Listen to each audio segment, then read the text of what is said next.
கொண்டை முடி அலங்கரித்து கொஞ்சம் கிளி கையில் வைத்து என்னை நீங்கள் அலங்கரிக்கும் மீனாட்சி, மதுரை மீனாட்சி. 2026 இன்னைக்கு உண்மையிலேயே பெரிய கொடுப்பனை. அதாவது மதுரையில் வந்து நேற்று நிகழ்ச்சிக்கு வந்தோம். லைவில் வந்து எல்லா சேனலும் வந்து நம்மளுடைய ப்ரோக்ராம்லாம் போட்டிருந்தாங்க. அதே மாதிரி இன்னைக்கு கரெக்டாக வந்து ஒரு 4 மணிக்கு வந்து மீனாட்சி அம்மனை பார்க்கணும் அப்படின்னு சொல்லிட்டு ஒரு பெரிய ஒரு ஆசை இருந்தது. காரணம் என்ன அப்படின்னா, சினிமாவில் முத பாடினதே வந்து மதுரை குலுங்க குலுங்கன்ற ஒரு பாட்டு தான். ஒரு மேடை பாடகராக நான் இருந்தேன்.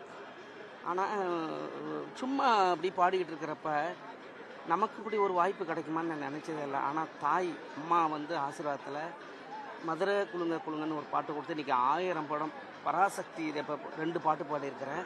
4ஆம் தேதி ரிலீஸ், 3ஆம் தேதி ஆடியோ ரிலீஸ் ஃபங்க்ஷனு, அதில் கூட பாடுறேன். என்ன ஒரு விஷயம் சந்தோஷம்னா, நம்மளை மாதிரி ஒரு கிராமிய பாடகருக்கு இப்படி ஒரு வாய்ப்பு கிடைக்குமா அப்படின்னு நான் நினச்சதே இல்லை. இந்த நியூ இயரில் அம்மாவை பார்த்த உடனே கண் கலக்கிட்டேன். ஏன்னா பெரிய அம்மாவுடைய மோதிரம் தான் போட்டிருப்பேன். எப்பயுமே மீனாட்சி அம்மாவுடைய மோதிரம் தான் போட்டிருப்பேன். காரணம் என்னென்னா, தாய் தான் எனக்கு இந்த வாய்ப்பை கொடுத்தா. எவ்வளோ நாடு, 100 நாடு கிட்டத்தட்ட போயிருக்கிறேன். கலைமாமணி விருது, அது நான் பெருமிதி சொல்கிறதுக்காக நான் சொல்லலை. எல்லாமே இந்த அம்மாள் தான் எனக்கு வந்து இப்படி ஒரு வாய்ப்பு கொடுத்துருக்காங்க. அதை நினைக்கும் போதே கண் கலங்குது.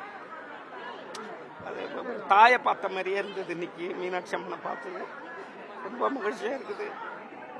எல்லா மக்களுக்கும் நோய் நொடி இல்லாமல் இந்த 2026 எல்லாரும் நல்லா இருக்கணும்.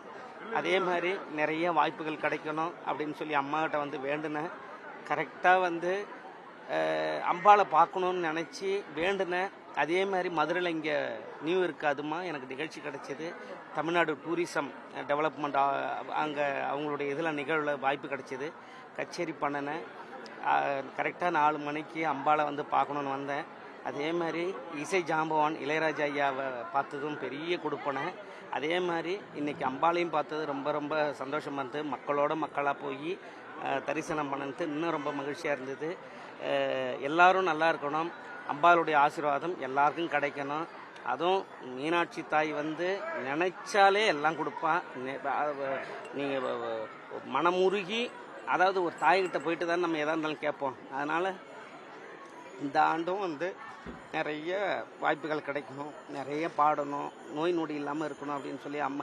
ஆனால் உண்மையிலேயே சொல்கிறேன், கோயிலை சுற்றி வர்ற வரைக்குமே கண் கலங்கிட்டே இருந்தது. ஏன்னா அது நம்ம தாயை பார்த்தோமே, நம்ம அம்மாவை பார்த்தோமேன்னு காரணம். அந்த மதுரை குலுங்க குலுங்க அந்த கல் மலை மேலே கல்லுருட்டி அந்த கல்லுக்கும் வடம் போட்டு மதுரை கோபுரம் தெரிய கட்டி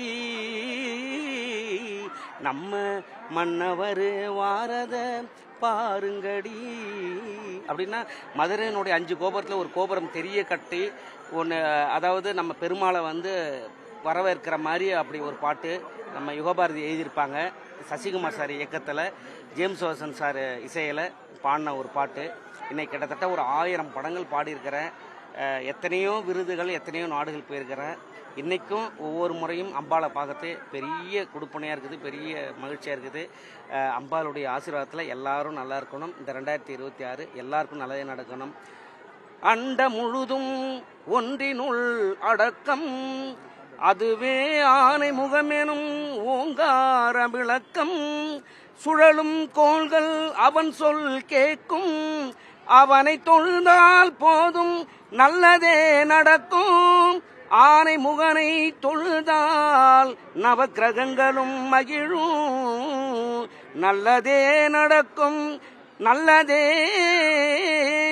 2026 அனைவருக்கும் நல்லதே நடக்கும். வெற்றிவேல் முருகனுக்கு அரோகரா. முருகா, மக்களுக்கு என்ன சொல்ல வருவீங்க? நல்ல நாள்ல அதாவது